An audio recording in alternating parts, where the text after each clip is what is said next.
नमस्कार, news number पर एक बार फिर से आप सभी का बहुत स्वागत है। मैं नीतू गौरकिला। पेशे से शिक्षक थे। शिक्षक होते हुए उनके दिल में राजनीति के हिलोरे मार रहे थे और कुछ समय बाद राजनीति की सड़क पर अपनी साइकिल दौड़ा दी। अथक परिश्रम के साथ साथ दांव पेच के नियमों का इस्तेमाल राजनीति के पिच पर भी किया और उसका उन्हें फायदा भी मिला। विधानसभा से मंत्री, सीएम के साथ साथ देश के रक्षा मंत्री की कुर्सी भी संभाली। जी हाँ, आज की इस कड़ी में बात करेंगे मास्टर जी से नेताजी बने मुलायम सिंह यादव की। कि भारतीय जनता पार्टी देश के विकास से, महंगाई से, गरीबी से, बिजली से, पानी से, बीमारी से कोई वास्ता नहीं इसका, दवाई से भी। केवल इनको हिंदुत्व का नारा देके हिंदू राष्ट्र बनाने का है।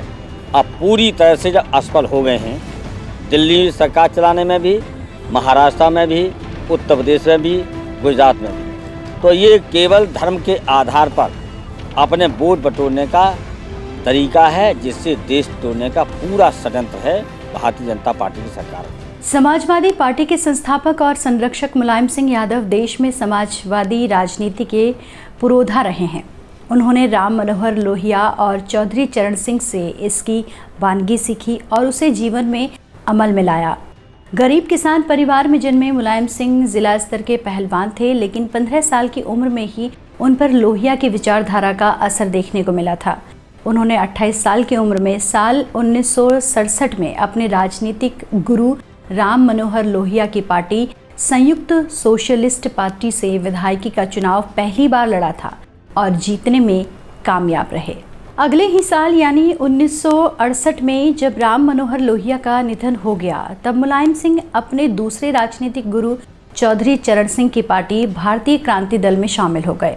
1974 में भारतीय क्रांति दल और संयुक्त सोशलिस्ट पार्टी का विलय हो गया और नई पार्टी भारतीय लोक दल का गठन हुआ। तत्कालीन प्रधानमंत्री इंदिरा गांधी के विरोध में जब कई विरोधी पार्टियां एकजुट हुईं, तो 1977 में जनता पार्टी का गठन हुआ, जब मुलायम सिंह इसमें भी शामिल रहे। मुलायम इसी पार्टी के जरिए 1977 में फिर विधायक चुने गए और उत्तर प्रदेश की राम नरेश यादव सरकार में मंत्री बनाए गए। यादव के पास पशुपालन विभाग के अलावा सहकारिता विभाग भी था। उन्होंने इस विभाग के जरिए राज्य में अपनी राजनीतिक पैठ जमाई। उन्होंने उस वक्त मंत्री रहते हुए सहकारी यानी कोऑपरेटिव संस्थाओं में अनुसूचित जाति के लिए सीटें आरक्षित करवाई थीं। इससे मुलायम सिंह यादव पिछड़ी जातियों के बीच काफी लोकप्रिय हो गए थे।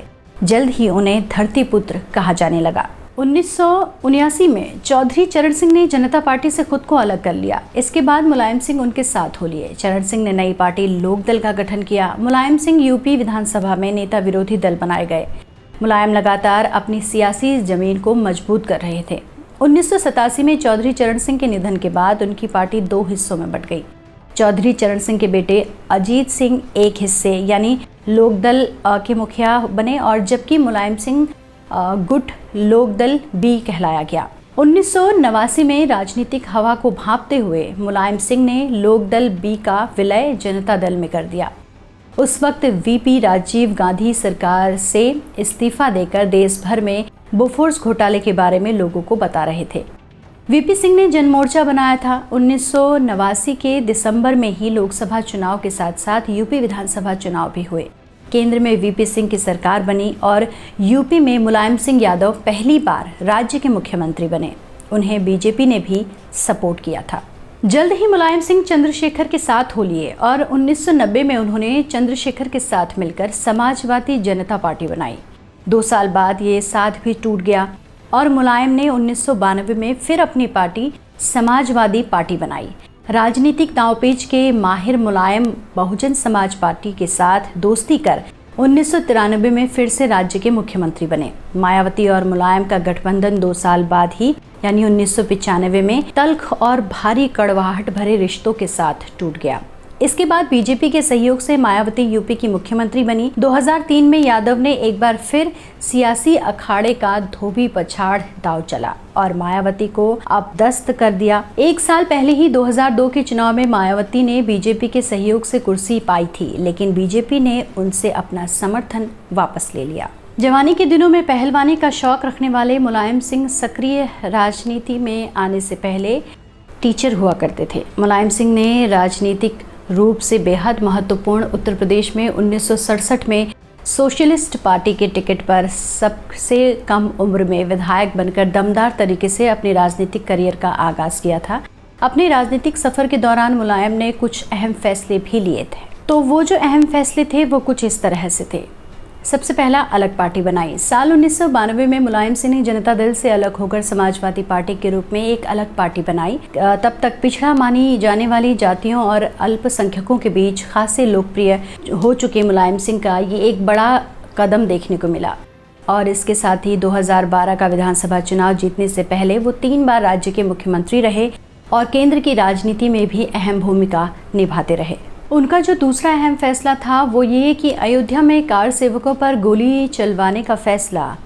1989 में मुलायम सिंह पहली बार उत्तर प्रदेश के मुख्यमंत्री बने थे। केंद्र में वीपी सिंह की सरकार के पतन के बाद मुलायम ने चंद्रशेखर की जनता दल के समर्थन से अपनी मुख्यमंत्री की कुर्सी बरकरार रखी। जब अयोध्या का मंदिर आंदोलन तेज हुआ तो कार सेवकों पर साल 1990 में उन्होंने गोली चलाने का आदेश दिया, जिसमें 1 दर्जन से ज्यादा लोग मारे गए थे। यूपीए सरकार को न्यूक्लियर डील में समर्थन देने का फैसला। साल 2008 में मनमोहन सिंह के नेतृत्व वाली यूपीए की सरकार अमेरिका के साथ परमाणु करार को लेकर संकट में आ गई, जब वामपंथी दलों ने समर्थन वापस ले लिया था। ऐसे वक्त पर मुलायम सिंह ने मनमोहन सरकार को बाहर से समर्थन देकर सरकार बचाई थी। अखिलेश को मुख्यमंत्री बनाने का फैसला। साल 2012 में उत्तर प्रदेश में हुए विधानसभा चुनाव में 403 में से 226 सीटें जीतकर मुलायम सिंह ने अपने आलोचकों को एक बार फिर करारा जवाब दिया था। ऐसा लग रहा था कि मुलायम सिंह चौथी बार राज्य के मुख्यमंत्री पद की कमान संभालेंगे, लेकिन उन्होंने अपने बेटे अखिलेश यादव को मुख्यमंत्री बनाकर समाजवादी पार्टी की राजनीति के भविष्य को एक नई दिशा देने की पहल कर दी थी। राम गोपाल की बर्खास्तगी का फैसला। समाजवादी पार्टी में पिछले कुछ टाइम से जारी उठापटक में नया मोड़ तब आया जब मुलायम सिंह ने अपने चचेरे भाई डॉक्टर राम गोपाल यादव को पार्टी से बर्खास्त कर दिया। समाजवादी खेमे में हाल के दिनों में तेजी से बदलते घटनाक्रम की सबसे नाटकीय परिणति थी, जिसने मुलायम सिंह और उनके बेटे के बीच उभरे मतभेद को एकदम से सतह पर ला दिया था। 1996 में राज्य की सियासत से हटकर वो देश की राजनीति का हिस्सा बने और 1999 में रक्षा मंत्री बने। ऐसा कहा जाता है कि उनके पास पीएम बनने का मौका था, लेकिन लालू प्रसाद यादव की वजह से कुर्सी हाथ से जाती रही।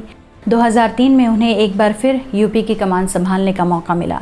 सियासत के सफ़र में उनकी जीत का कारवां यूं ही जारी रहा। हालांकि इस समय वो स्वास्थ्य संबंधी परेशानियों का सामना कर रहे हैं, लेकिन समाजवादी पार्टी को बनाने में मुलायम सिंह ने अपनी पूरी जी जान लगा दी, अपना पूरा एक तरीके से कहें कि समय दिया और अपना पूरा जीवन समाजवादी पार्टी को समर्पित रहा। हालांकि इस राजनीतिक सफ़र में उन्होंने काफ़ी कुछ देखा और काफ़ी कुछ उतार चढ़ाव उनके सामने आए, लेकिन फिर भी वो डटे रहे। यही वजह है कि समाजवादी पार्टी इस मुकाम तक पहुंची और अखिलेश यादव उनकी पार्टी के यानी समाजवादी पार्टी के मुख्यमंत्री बने।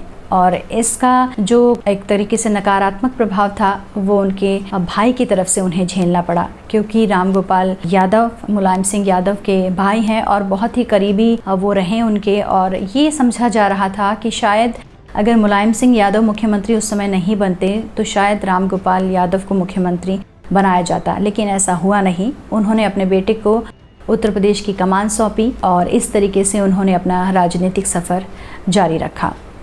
आज के लिए बस इतना ही। फिर हाजिर होंगे मैं आप सभी के बीच इसी तरीके की कुछ और कड़ियों के लिए। तब तक के लिए आप देखते रहिए newsnumber.com।